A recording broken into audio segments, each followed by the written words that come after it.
Mutaciones. Hugo de Vries fue un genetista alemán que en 1902, trabajando sobre la hierba del asno o Enocera glacioviana, describió en ella fenómenos de herencia mendeliana. Sin embargo, de tanto en tanto aparecía una característica que no estaba ni en los padres ni en los antecesores de las plantas. Dedujo de ello que estas características surgían por un cambio en el factor que determinaba el carácter, gen, y que este cambio se transmitía a la progenie como cualquier otro carácter hereditario. A este cambio lo denominó mutación, y a los organismos que la mostraban mutantes. Los alelos salvajes son los que están presentes en la mayoría de los individuos y dan el fenotipo esperado. Los diversos alelos existen porque cualquier gen está sometido a mutaciones, que ocurren cuando un gen cambia a una nueva forma estable y hereditaria. Las mutaciones son procesos aleatorios. Los alelos mutantes y salvajes residen en el mismo locus y se heredan de acuerdo a la genética mendeliana. Entre las causas que provocan las mutaciones encontramos que, durante la replicación y en otras ocasiones, el ADN es frecuentemente dañado por eventos físicos y químicos, pero la mayoría de los daños son reparados por enzimas. Sin embargo, algunas de tales alteraciones escapan a la reparación enzimática, constituyéndose en mutaciones génicas. De lo anterior se derivan dos conclusiones importantes. La primera, que el proceso de mutación no es una adaptación, sino la consecuencia de un error, un daño no reparado del ADN. Y la segunda, que las mutaciones afectan solo rasgos preexistentes. También encontramos que pueden ser inducidas por agentes mutagénicos. Estos agentes reaccionan con el ADN causando un cambio estructural que afecta a una de las hebras de doble hélice, lo cual afecta el apareamiento de bases, resultado de un nucleótido alterado. Usualmente afecta a una de las dos hebras del ADN. Hoy en día se definen las mutaciones como cualquier cambio heredable del genoma, es decir, son cambios en el material genético. Las mutaciones realmente trascendentes para la descendencia son las que están presentes o ocurren en células germinales, óvulos y espermatozoides. Las mutaciones que se producen entonces pueden dar lugar a pequeños cambios, grandes cambios, enfermedades o mutaciones patógenas, o ser silentes. A la mutación que heredamos de nuestros padres se le llama mutación heredada. A la que se da en el individuo sin que haya un progenitor con la misma mutación se le conoce como mutación de novo. Las mutaciones se pueden dar en diferentes niveles, ya sea a nivel molecular, cromosómico o genómico. Las mutaciones a nivel molecular son mejor conocidas como mutaciones génicas o puntuales. Estas son mutaciones a nivel molecular y afectan la constitución química de los genes, es decir, a la base o letras del DNA. Estas se originan por sustitución, donde debería de haber un nucleótido se inserta otro. Por ejemplo, en lugar de la citosina se instala una timina. Inversión.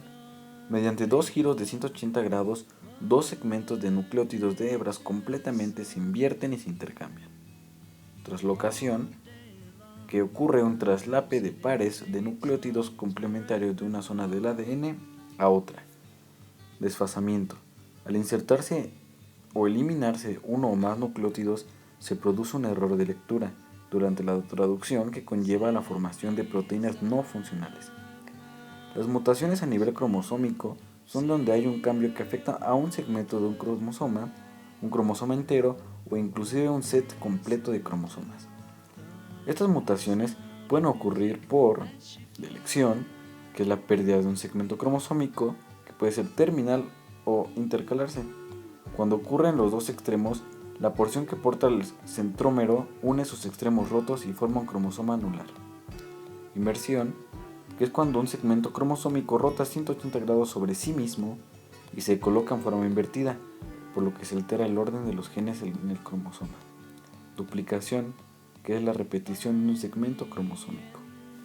Translocación, intercambio de segmentos entre cromosomas no homólogos, que puede ser o no recíproca. Algunos tipos de translocaciones producen abortos tempranos. También se pueden formar portadores de trisomías, como la del cromosoma 21, también conocido como síndrome de Down. Al traslocarse todo el cromosoma 21 a otro cromosoma, como el 14, los gametos de esa persona llevarán el cromosoma traslocado más uno normal. Isocromas. Estos se forman cuando el centrómero, en lugar de dividirse longitudinalmente, lo hace en forma transversal.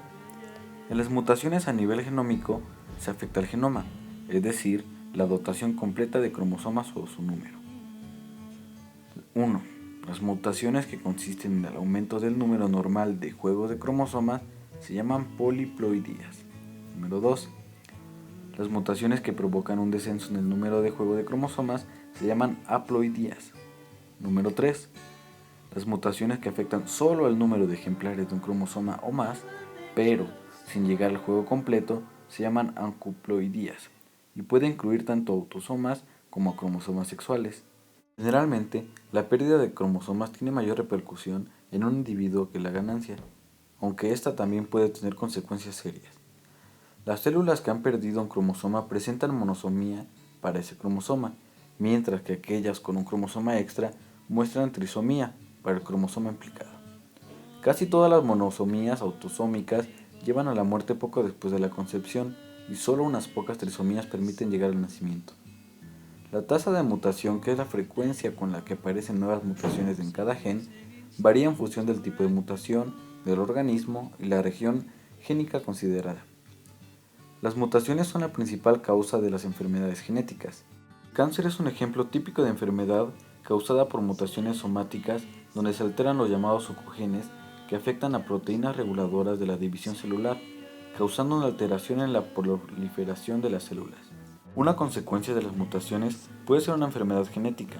Sin embargo, aunque en el corto plazo pueden parecer perjudiciales, a largo plazo las mutaciones son esenciales para nuestra existencia. Sin mutación no habría cambio y sin cambio la vida no podría evolucionar.